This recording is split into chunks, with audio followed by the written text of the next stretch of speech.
Most of you know what a home gaming console is, such as an Xbox or a PlayStation. But do you know where all the idea of the home gaming console started? Well, this speech is to show you, inform you, and let you know more about the origins of home gaming consoles and the evolution of them. I bet most of you didn't know this, but the first home gaming console was actually a prototype made in 1967 called the Brown Box by Ralph Baer. It was just a round rectangular box, nothing like they are today. Now they're black rectangular boxes. There were 6 simple games for it. Unlike today, where there's hundreds, maybe even thousands per console. Among these 6 games were ping pong, handball, volleyball, and tennis.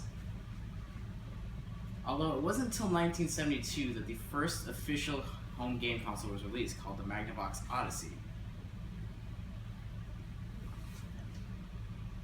It didn't have sound, and the graphics compared to today were considered primitive.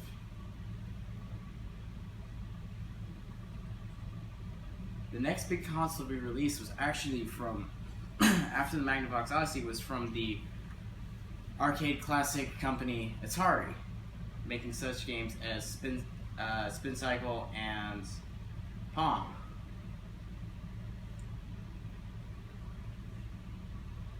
It wasn't until 1978 when one of the biggest companies still to this day joined the home consoling race, Nintendo. But it wasn't until 1980, known as the golden age of home gaming consoles, that the idea started to take off. The 80s were dominated mostly by Nintendo and Sega. Nintendo releasing one of its best consoles, the best console of the time, the NES, releasing classic after classic such as Mario, Legend of Zelda, and the well-known game Pac-Man.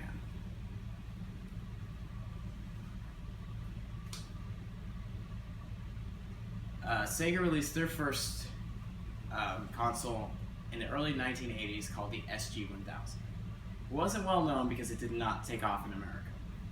But a few years later, after the NES had so much success, they decided to release its predecessor, the Sega Master System.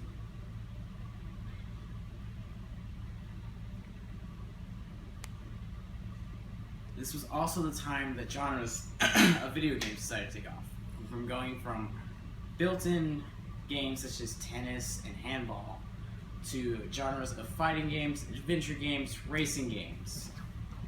It also was the time that Nintendo decided to go from built-in games to cartridges.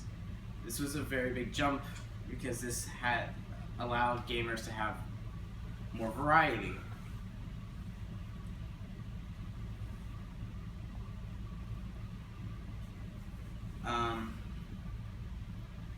The late 80s and on to the 90s was also known as the console war between Sega and Nintendo. Sega releasing their biggest and best console of the time, the Sega Genesis. Well, Nintendo released their next console, the predecessor of the NES, the SNES. With these two companies battling for dominancy in the console war, every other company that tried to make a console at the time was pretty much eliminated. It wasn't until the late 90s that another company had decided to join, PlayStation. Sony with the PlayStation. Now these 3 companies were battling into the late 90s with all of their consoles to see who could be number 1. The next big jump was Microsoft releasing the Xbox in 2001 with their, at the time, revolutionary idea of Xbox Live to play with other gamers online.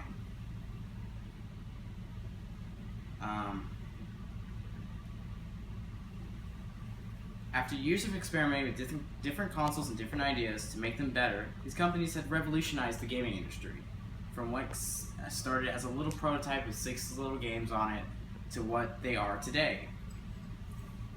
The home gaming consoles are at their highest point they've ever been, with motion sensing games that react to moving, 1080 HD graphics, and thousands of games to play.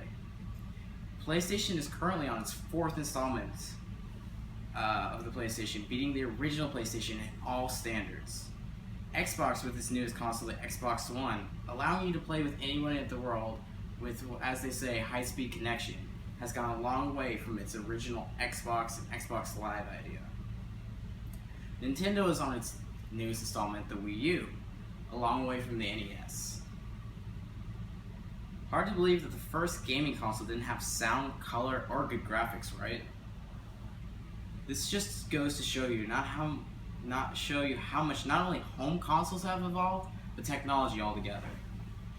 These consoles affect our everyday lives, giving us the opportunity to live in the world that we want to live in, full of adventure and fun, that we can't experience in real life. Yeah, when was the last time we could go on a quest together, guys? So next time you say a gamer doesn't have a life, we don't. We choose to have many through all these consoles. Thank you.